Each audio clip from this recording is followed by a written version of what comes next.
Y'all, Dr. Pinesett, the study doc, and I am back. And if you were with us yesterday, you heard me talk about the step one changing to pass fail, the official announcement, and what it means for you guys as pre-meds, as medical students, all throughout the process. And for a lot of people, right, yesterday hit them like a ton of bricks because it was the first they had heard of it. And I try to make an effort to be very measured with what I bring to you guys and what I discuss on this channel because I think it's important. I feel like social media has replaced what scholars used to be, and so sometimes you guys misinterpret social media for a scholarly environment. And that's why I suck so much at social media is that I am at my heart a scholar. I am a teacher. I am an educator. I believe in having things thoroughly researched, thoroughly broken down. I believe in being thorough. Is it thoroughly a word? I believe in being thorough. And social media at points can be superficial and people can jump to conclusions. And so yesterday was like a firestorm of people spouting opinions, saying different things. The sky is falling. I can't be successful. And people don't take the time to be thorough. And so what happened yesterday was I streamed for an hour and 15 minutes. And so many people who watched 5 minutes or 10 minutes or 15 minutes of that video sent me crazy messages. SNMA has sent me so many messages from different SNMA and MAPS chapters about me talking trash on the MCAT initiative. All these things. People are upset. We have to be thorough and we have to understand if you're not going to watch any more of this video because you're one of those superficial people, understand just because I say step one, changing to pass fail, is bad, makes things more difficult, doesn't mean I'm saying that you can't overcome that difficulty. And if you stayed to the end of yesterday's video, you would have heard me talk about some of the steps you can start to take to overcome this change. In today's video, I'm going to start right from there and talk about how, even though the step one has changed, even though it's not the most favorable change, and even though there can be lots of unintended negative consequences, every single student can succeed and get the residency they want. But just because every student can, doesn't mean every student will. And we're going to talk about that. So everyone tune in. Let's go. But stop making excuses. Stop whining. Stop, right? Get at it. No excuses. Just dominate. All right, guys, like I said, I'm Dr. Pinesett. We are live action. This is the Dominate Pre-Med show where we talk about succeeding as a pre-med, making your way through your medical journey, and doing so in a dominant fashion, not just getting by. And when I spoke yesterday, as I was mentioning, about step one, people were a little upset. They're not ready to hear it. I don't know if the message boards have been going crazy. I don't go on Reddit and SDN, but I'm sure that place was a firestorm. I think it is very important. I started this a second ago by talking about how any student can get the residency they want. I'll repeat, any student in this world can get a top residency. Just like any student in this world can get into medical school. Just like any student, any person in this world can be as successful as they want to be. The question becomes, why isn't everyone successful? Why aren't more people successful? Why doesn't everyone get into medical school? And too often, what happens, and this is, I guess, my frustration, is I look at myself as someone who's old, got gray hairs. I look at things from a mature perspective like your parents. And I'm telling you stuff from experience because I've seen the other side. I know regret. I don't have a lot of regrets, but I've experienced, I've had to sit and hold literally grown adults who are balled up into a ball because they didn't get into medical school. Who were balled up into a ball because their step one score came back and it was terrible and they knew they didn't have a shot at their residency. I've had to do that. So I know that feeling. So when I talk to you guys about obstacles, I'm pointing these obstacles out because what we so often do in life, it's like this whole thing of follow your strengths. Who's ever been told to follow your strengths in life? I feel like in this world we live in, people are allergic to difficulty. They're allergic to adversity. They're allergic and they don't appreciate what improvement and what growth is. And that's why so many of us fail to reach our possibility. And I say all this to say that when they change a step one policy to pass fail, even though it makes things harder, why does everyone act like it makes it impossible? I can't tell you the number of messages I got yesterday from students saying, oh my gosh, I didn't think I had a shot before. Now I know I have no shot. The system's rigged against me, and all these kind of things. And what I always try to explain to you guys and express to you guys and to point out to you guys is that yes, in life, there are huge obstacles. Life is hard. People who say life is easy aren't living. Life is hard. Even for the most successful people, my life is hard. But just because something's hard doesn't mean it's impossible, doesn't mean it's insurmountable, doesn't mean you have no chance. So stop saying once something gets hard or if something seems difficult or something seems long that you can't do it. Do you guys understand what I'm saying right now? And I think it's hilarious that I say that, and as I say that, someone thumbs down the video. Because I'm talking about hard work, and you're allergic to that hard work, and so you thumbs down the video, proving my point.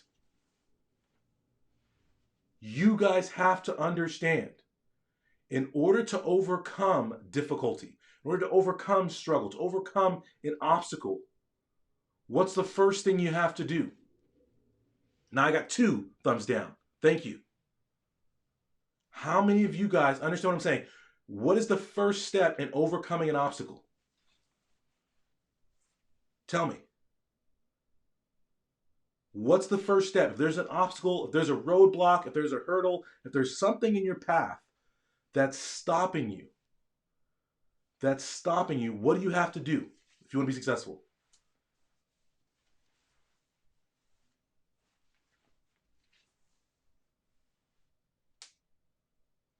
This is important. I'm not going to advance because I want you guys to think about this. Again, I'm an instructor. I'm a teacher. I'm not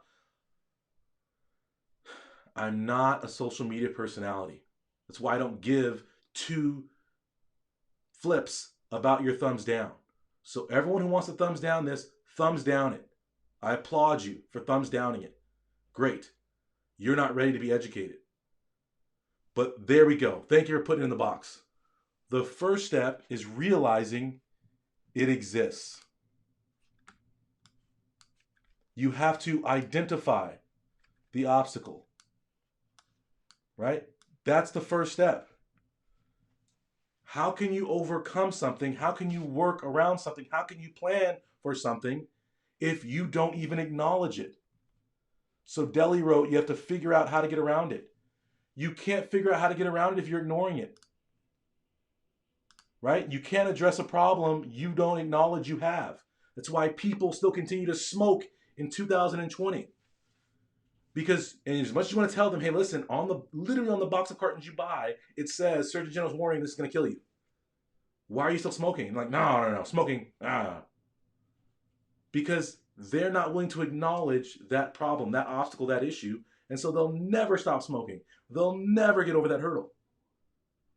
And as a physician, right, it's your job to do motivational interviewing to see where they're at on the spectrum of readiness to change and push them along that spectrum. And for you guys, it's painful to listen to me sometimes because who am I? I'm the doctor telling you, take them cigarettes out your hand, stop smoking because you're killing your future.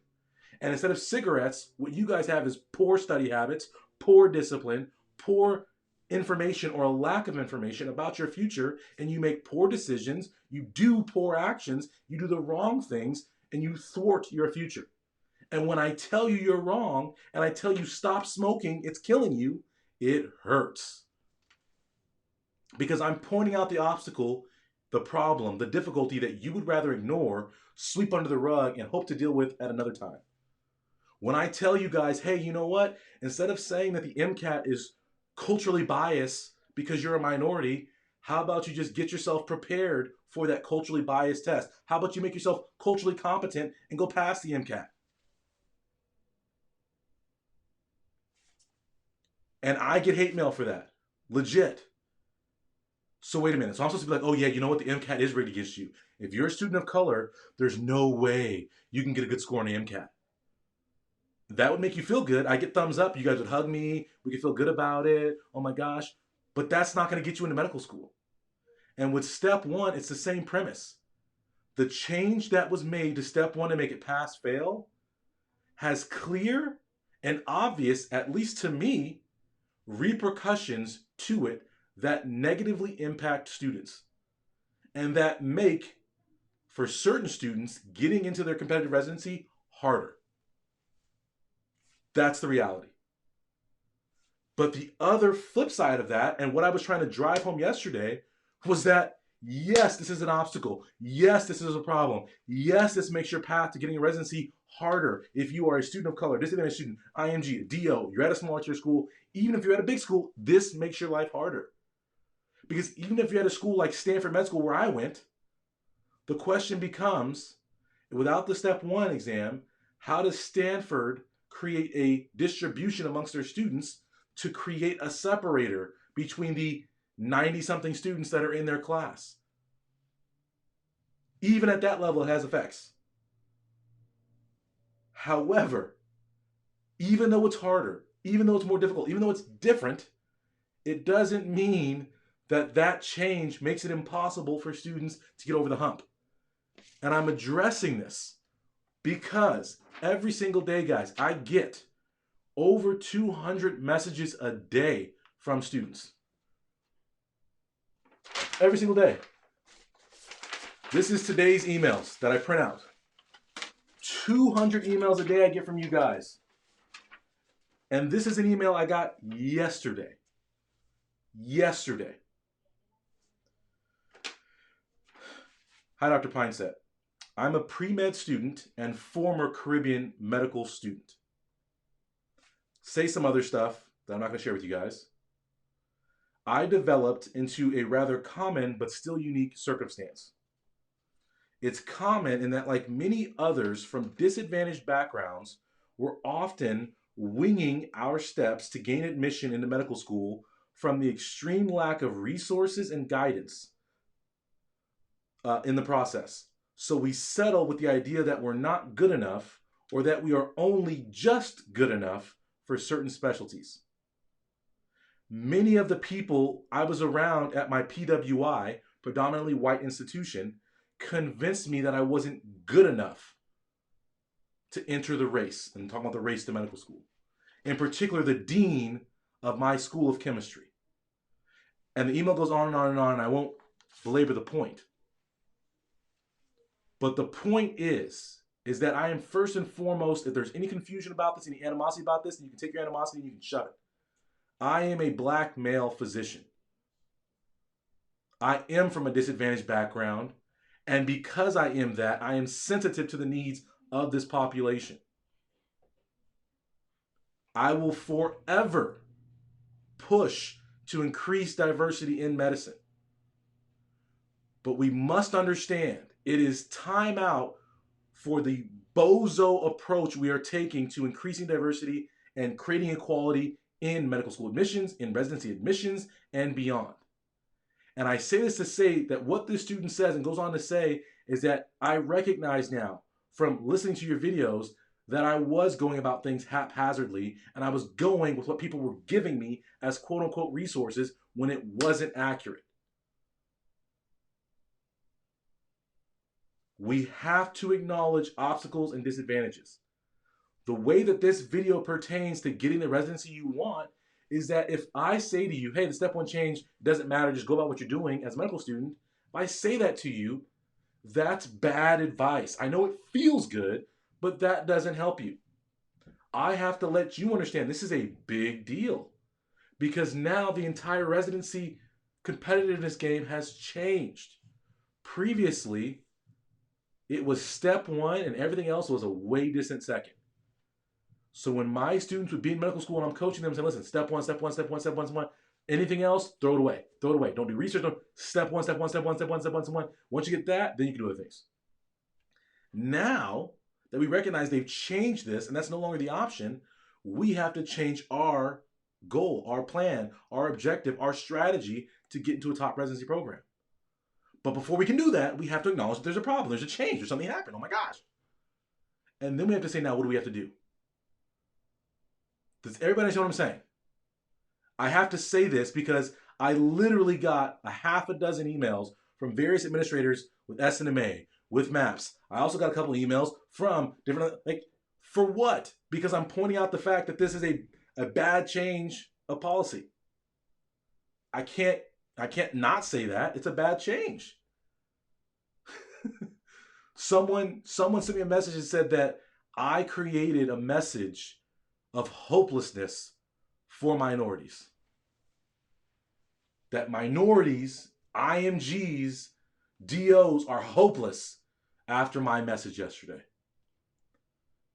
And I said the only people who are hopeless are the people who didn't listen to the last 15 minutes of that video.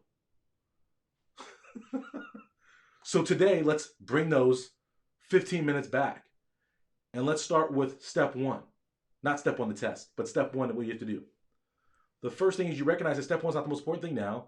What's the most important thing? Step 2 CK. So now step 2 CK will eventually, it's going to take some time because people have to adjust to what that scale is, but step 2 CK is going to replace step 1. And I said this in yesterday's video. The whole reason they left step 2 CK as a graded score is they are actually hoping that it becomes a new step 1. And the reason they're hoping this is because it's clinically related test, which makes much more sense to evaluate clinical residents on their clinical test-taking skills. But since every other board, every other USMLE test is what? Clinically related. I said all this yesterday. So now that we recognize that, we have to address how students are going to get prepared for step 2 CK. And the question I ask all of you guys, and this is a serious question because most of you guys on here are not medical students, but medical students who are on here, you guys can comment. In your preclinical years for my medical students, or in your undergrad, or in your graduate school classes for my premeds, how many of you guys felt like you had an abundance of free time outside of studying for your classes? How many of you guys feel busy? How many of you guys feel overwhelmed? How many of you guys feel time strapped on a regular basis as you make your way through pre-med or you make your way through the preclinical years of medical school? Answer this question. I want you to put it in the box because it's not about me talking. It's about people seeing that everyone else is doing the same thing. So how many of you guys struggle to find the time you need to get everything you need done right now, wherever you are in your journey? Comment in the box right now.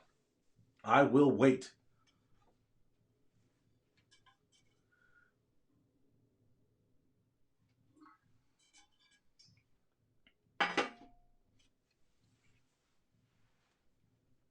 I'm going to stand here and wait.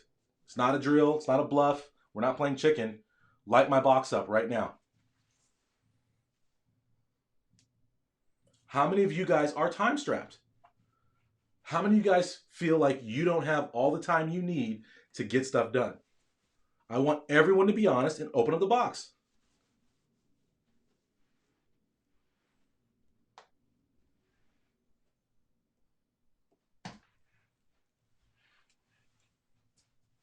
I'm going to wait. There are almost 70 of you guys on here. I want to see some comments. I will wait.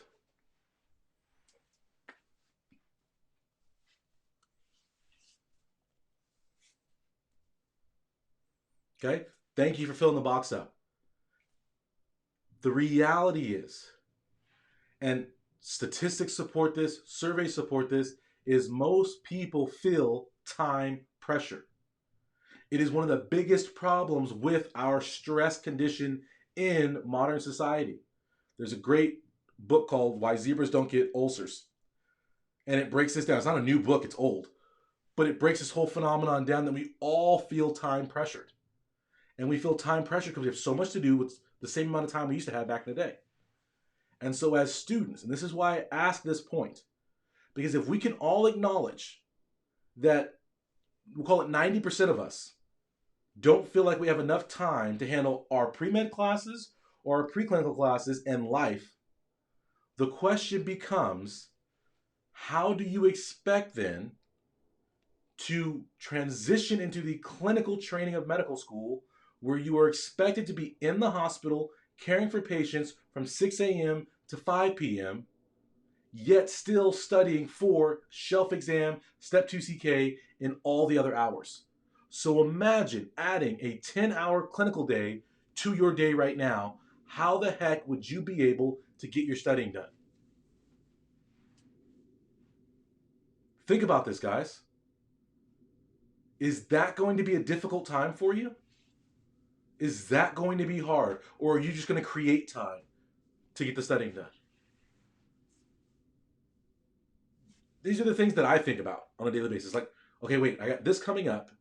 Am I prepared to handle it? And what happens, again, because I always say no excuses, just dominate. People think that means just bulldoze stuff. No, what it means is that whatever the obstacle, whatever the adversity, whatever the issue is, I don't really care, because I know that if I take the time to inform myself, to become wise in my options and the possibilities, and then I implement that with ferocity, I can overcome anything. So the question, right, that I asked you is, you don't have enough time now, so you're darn sure not gonna have enough time when you're clinically oriented plus that. So what do you have to do? And Jennifer just said it. You have to develop time management skills. You have to develop study efficiency with effective study skills and study strategies, which is why I'm always yelling at you guys to learn how to study. Because the solution to them taking away step one is just to learn how to study better. Because any of the issues I mentioned yesterday, and I'll run them down briefly right here for you right now so you can understand what I'm talking about. If step one is taken away, medical schools will be tempted to add clinical grades, will be tempted to implement shelf scoring as a more predominant factor in your clinical rotation grades. They will weight step 2 CK heavier. All of these things. You will have to do away rotations where your knowledge has to be very strong. How do we do that? You develop a fund of knowledge. How do you develop a fund of knowledge? You study efficiently. So if you know how to study, and this is why, again, I said this in yesterday's video, I fear no test, I fear no obstacle, because I know how to study and how to learn. And if you guys learn how to manage your time and how to study, and you stop looking for study tips and hacks and BS mnemonics, and if you guys get your studying game together, what you will find is that even though it is hard, even though it is a struggle, you will still get the results you want. You will find a new time. You will find the A's. You will find the step 2 CK score you need. You will find the shelf scores you need. You will find the clinical knowledge you need to do well in your away rotations. But if you don't address the issue of knowing how to study, you're doomed to repeat your current struggles. And the reason I read this email from this student is because she's now back to being a pre-med student, and she goes on her email to explain, she went to a Caribbean school because her first MCAT score was 481. And she didn't want to retake the MCAT because it was going to be too hard. So she elected to apply to a Caribbean Medical School, which there's nothing wrong with. But she never thought to herself, wait a minute, if I scored 481 on my MCAT, that must mean I'm lacking in a fund of knowledge or study skills, more likely both. So I should probably address that before I go to Caribbean Medical School. Instead, she just went to Caribbean Medical School and she got kicked out of said Caribbean Medical School. For what? Low test score performance.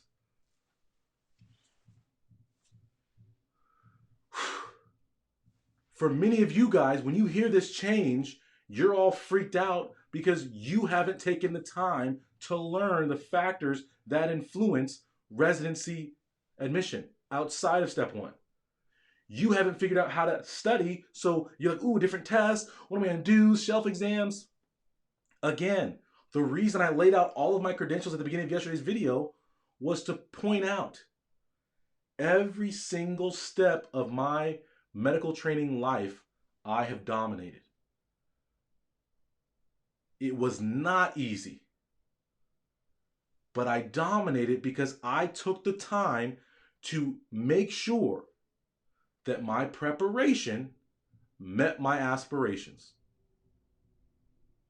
And many of you guys want someone to bellyache with you and complain and tell you it's okay that you suck. And I will never tell you that. I will tell you that you have greatness inside you. You have the ability to dominate, but you got to step up to it. And when it comes to getting into residency, now that step one's gone, we have to first learn how to study so that we can be clinically competent to show out on rotations, because that's going to be a bigger factor in the process.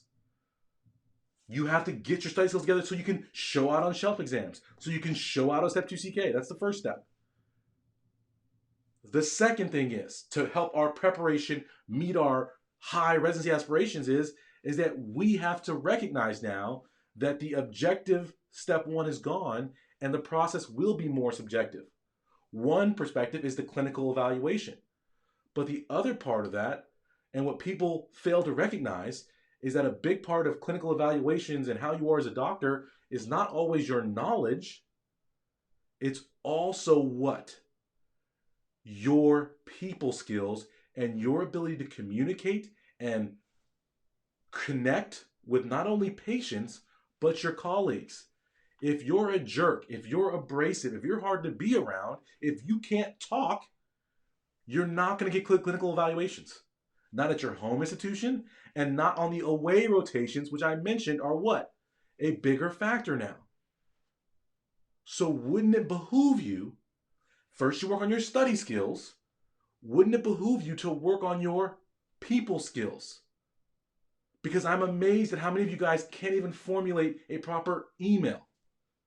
So I really doubt you guys would be able to hang on to a conversation and make a patient feel comfortable. How many of you guys are working on your ability to relate to people, to communicate with people, to educate people? How many of you guys have worked in teams and your team is falling apart and you just give up? Oh man, this group project, such and such is a jerk. Oh, I'm out of here. How about you work on that conflict resolution to fix it so that when you get on your medical team, you've dealt with that, you know how to overcome personalities, and you know how to get stuff done. Do you guys understand what I'm saying? Do you guys understand what I'm saying right now? This question. Do you think this decision was partly made to push more students into family medicine or IM resident? No, because there's still the same amount of residency spots. There's still the same amount of residency spots. So a curve will be created, the same amount of people go into the same amount of specialties. This has nothing to do with pushing people into certain specialties. It has nothing to do with the physician shortage, none of that stuff. Because there's a limited amount of spots for the competitive residencies. So everyone has these conspiracy theories. Oh, there's no conspiracy. It's just that people didn't think about the downstream effects of this. And you guys as students, if you're aware of these downstream effects, you can account for them. So work on your people skills, right? The next part of that is you're going to have to get away rotations. You're going to have to get great letters of recommendation from your clinicals. So what do you need to do, guys? You need to understand the methodology that's behind getting a quality letter of recommendation. And there is a clear way to get great letters of recommendation, both on the front end, but then also when you request those letters of recommendation. So you guys need to educate yourselves on what? How to get great letters of recommendation. You also, right? So we're extending this, right? So we talked about hard skills, fundamental knowledge, study skills, soft skills, people skills. Talked about letters of recommendation. The extension of that is networking. So if you guys don't know how to network, if you guys don't know how to make a good impression, as Sally just said, if you don't know how to take a immature relationship and mature that relationship and have it blossom into turning someone into your advocate, that's going to be a problem for you. Because then you won't be able to get into the away rotations you want. You won't be able to have letters of recommendation. You won't be able to have people call on your behalf. You won't know the people to get the residencies you want. And I'll tell you guys a real life story right now to prove my point. I don't like networking. It's hard for me. I don't like talking to people. I don't enjoy going to conferences. That's not fun for me. But because I recognize that that's important from residency admission, I made it a habit to network, to build my network, to build the people who not only knew me, but were raving fans and advocates of me. And I would go to conferences and shake the right hands and talk to the right people and make the right impressions. And when it came time to apply to residency, I applied in anesthesia, which is a competitive field. And I only applied to a couple places that were at the top of my field. There is one place that is a top anesthesia program, the top 3 anesthesia program in this country, that I didn't apply to. And even though I did not apply to this school, the program director of said residency called me on the phone and said, hey, we didn't get your application. I said, hey, I didn't apply. And they're like, what? And said school essentially forced me to interview for their residency program. Of course, I didn't end up going there, but they wanted me because I had formed that sort of impression through my reputation, through my professionalism, through my competency, all of that. So my question to you guys is, what have you done to become a stellar networker?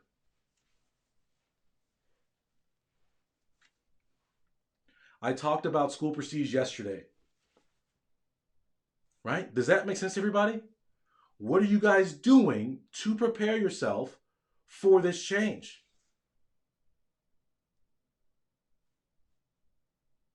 Think about this. And someone asked in the box, what does this change mean for DO students? I'm talking to you, DO students. I'm talking to you, students who are at lower tier schools. I'm talking to you, IMGs. Listen to what I just told you to do. Do you not see how that would help you as a DO student?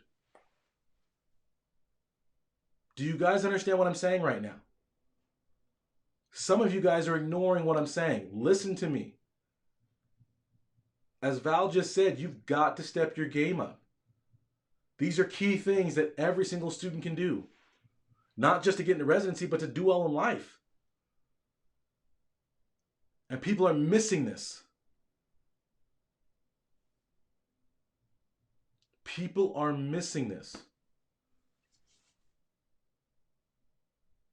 And now we have confusion going on in the box, so I'm going to address it.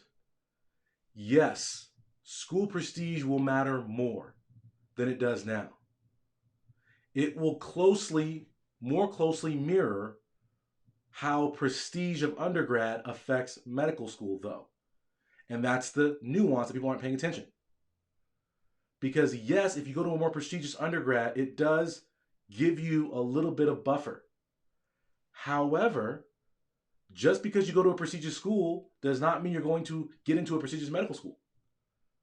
Just because you go to a smaller, maybe non-science oriented school, maybe because you went community college, that doesn't mean you can't get into a Stanford Med School. Because I literally was on the phone with someone this morning who went to Stanford, who is a surgeon, who went, guess where, guys? Through community college. What you guys fail to recognize, again, I'm yelling at you guys. I'm popping you upside the back of the head. You want to focus and quit. You want to say, oh, it's an obstacle, it's hard. Quit. I'm telling you guys to just get better. Get better. Get better. Do you guys understand what I'm saying to you? So when I say school prestige matters more, I'm not saying if you're at a small school or if you're at a DO school or you're at an IMG school, you should quit. Because like I also said in yesterday's video, I was texting with one of my students who's admitted to an IMG school like, hey, don't worry about it. You'll get the residency you want. End of story.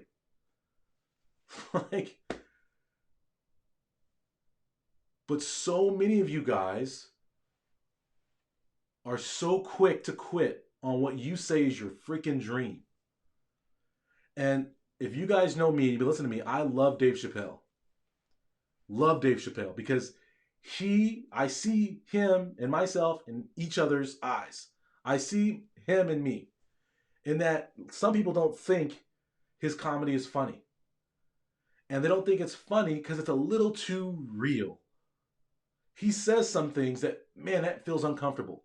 But it's gosh darn spot on. It's gosh darn spot on. And one of the things he said, and again, some people are going to be offended by this, but it's accurate, is he talks about brittle spirits.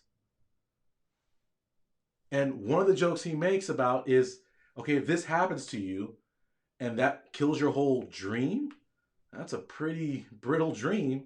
And he makes the parallel to if Martin Luther King was about to give his I Have a Dream speech, but then someone threw a rock at him. And he's like, ooh, I have a dream, but no, that's going to be about it. I'm going to go close up shop and go home.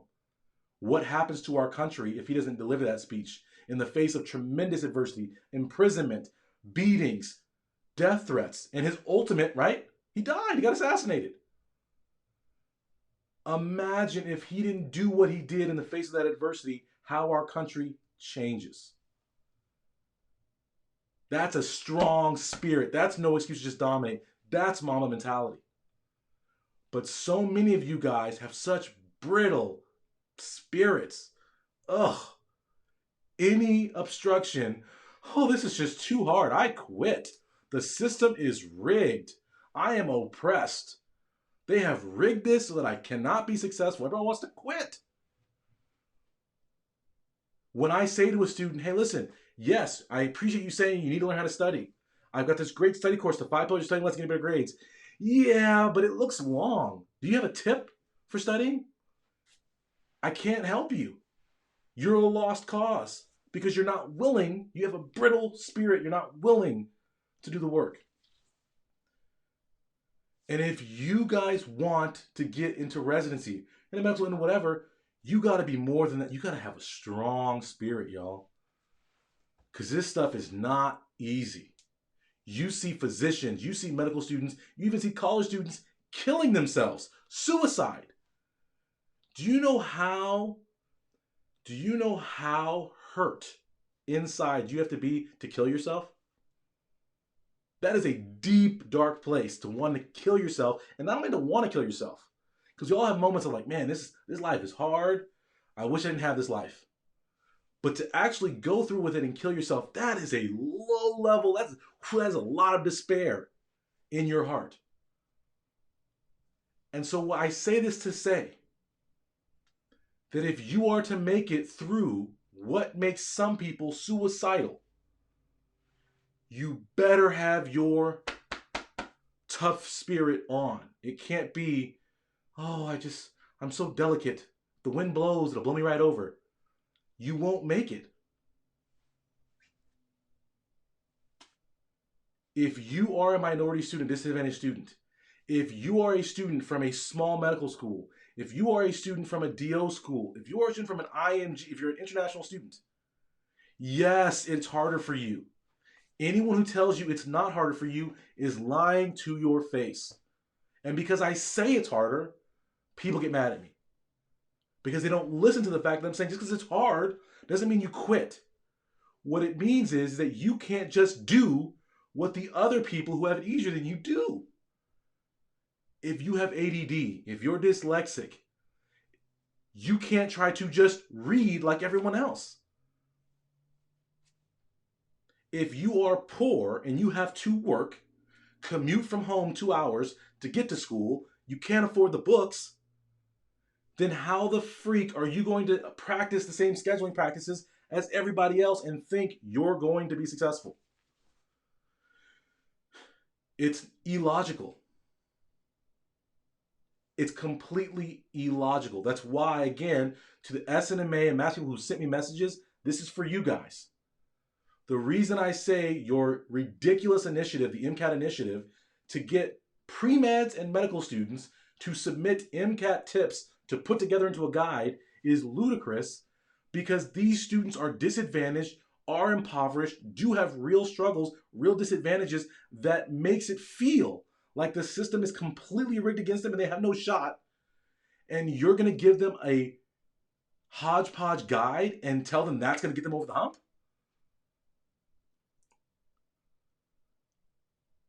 If you are an ING, you have to work harder than your allopathic counterparts in America.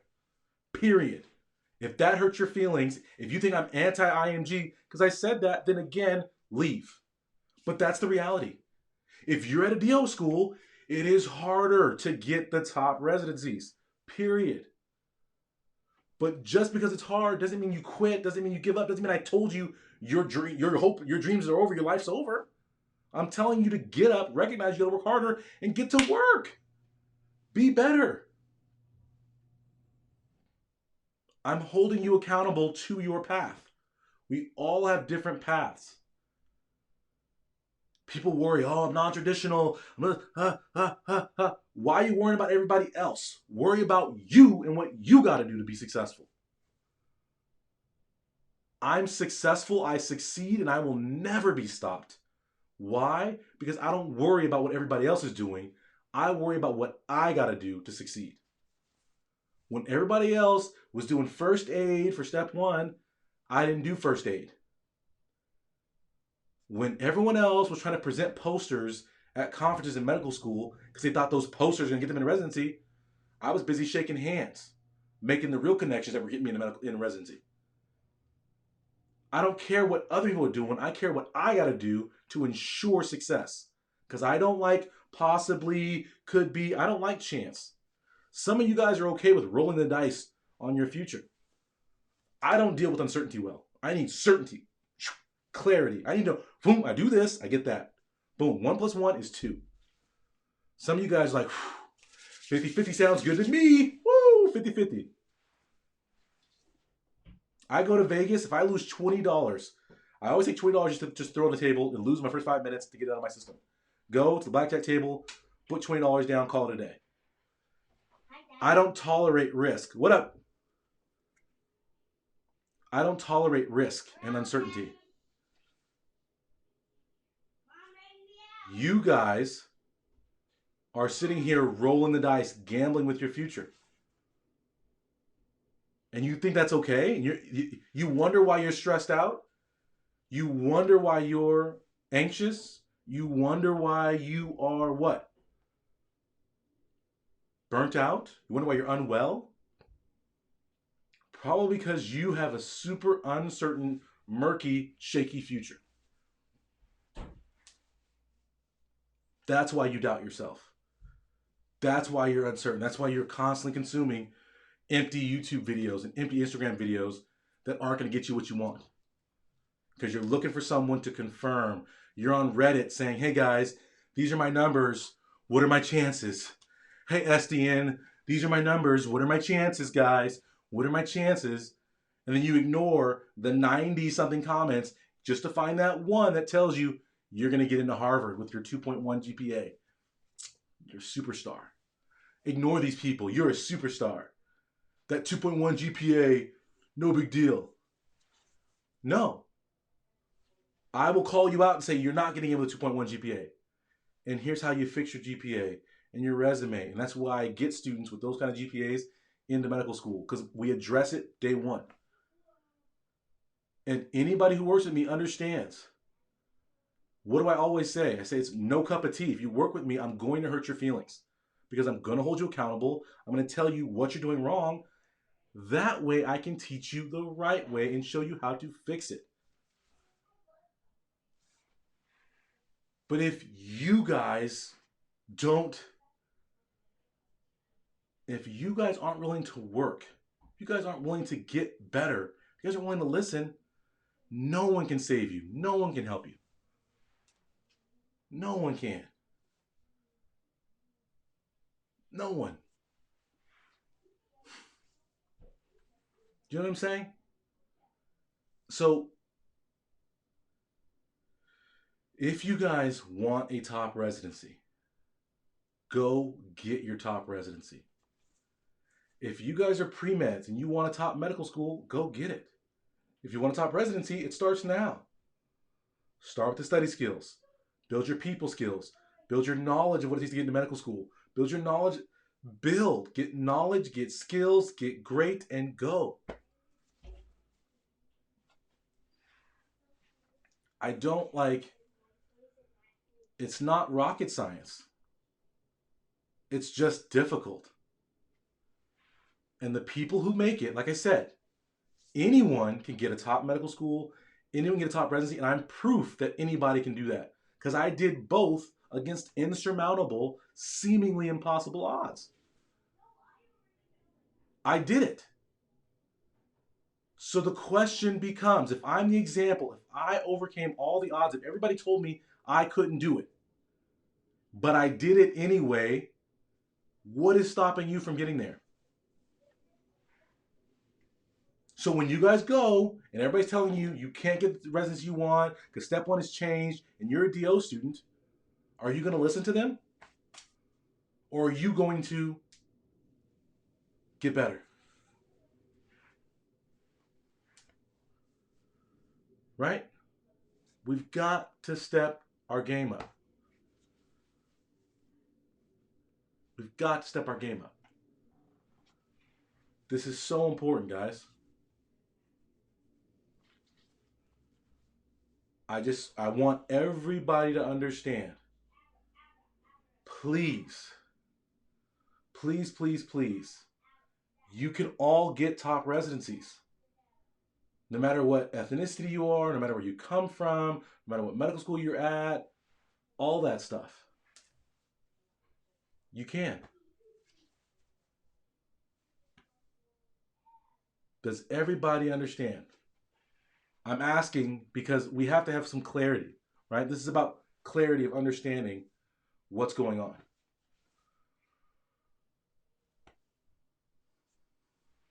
Thank you, Ernest, for saying that.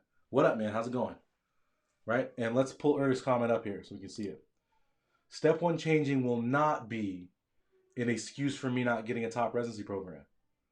And Ernest is someone I met at a conference who every time I see him, he's hustling for something, creating his future, building himself up, right? Making his future happen. Does this make sense? And Gurpreet, who's asking at what time yesterday did I talk about IMGs, watch the whole video. This is the point I'm making. Is that people want the 30-second snippet. Watch the video. Watch this video. You know what I'm saying? I meet with my group, my coaching groups. We meet 2 hours plus every single week. Talking high-level strategy. This is after going through my hours and hours of courses. We still talk 2 hours every week. Specific, strategy, coaching. So if you watch a 30-second snippet, how could you ever think you're going to beat one of my students? It's the same reason nobody has, to this day, they can't beat me. Because if I am constantly making sure that I'm informed and I'm working, effort directed in the right direction is undefeated. Effort directed in the right direction is undefeated.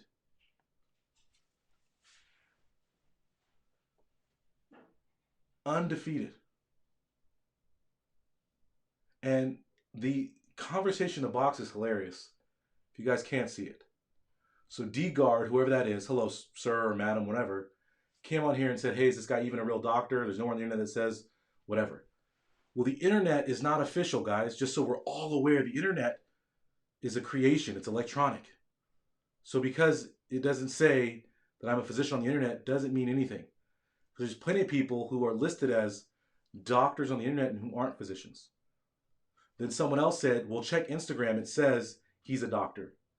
Instagram is not a valid source to verify someone's a doctor or someone can help you. Then D-Guard replied, well, listen, you should Google him. Look him up on Reddit. He's a great motivational speaker, but his programs are a scam. I'll pull it up. We'll see it together. Check this out. Look him up on Reddit, guys. He's a scam. He's a scam. D-Guard, I appreciate your Reddit citation. Tell me what page and chapter that's from in Reddit. Oh, that's right. Reddit's a bunch of comments from internet people. Do you think I care about Reddit? No, because I live in the real world where I affect real change with real students. Again, pay attention. Everyone has to pay attention here. What did I start this whole video off saying? D-Guard's not listening. The internet is a mythical place full of distractions and full of half-truths. You guys have to get into the real world and do real work if you want to be successful. It's that simple. It's that simple. You guys have to step up. You have to.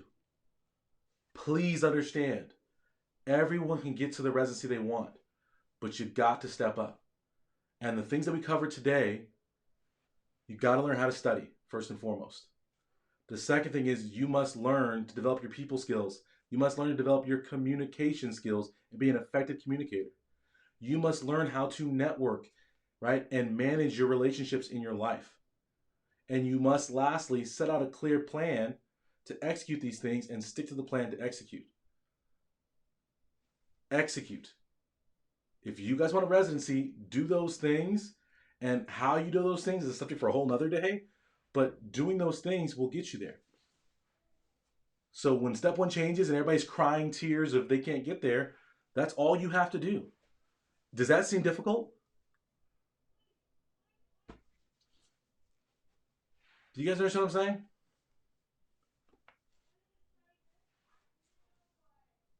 If you guys understand what I'm saying right now, let's drown out the thumbs down with some thumbs ups.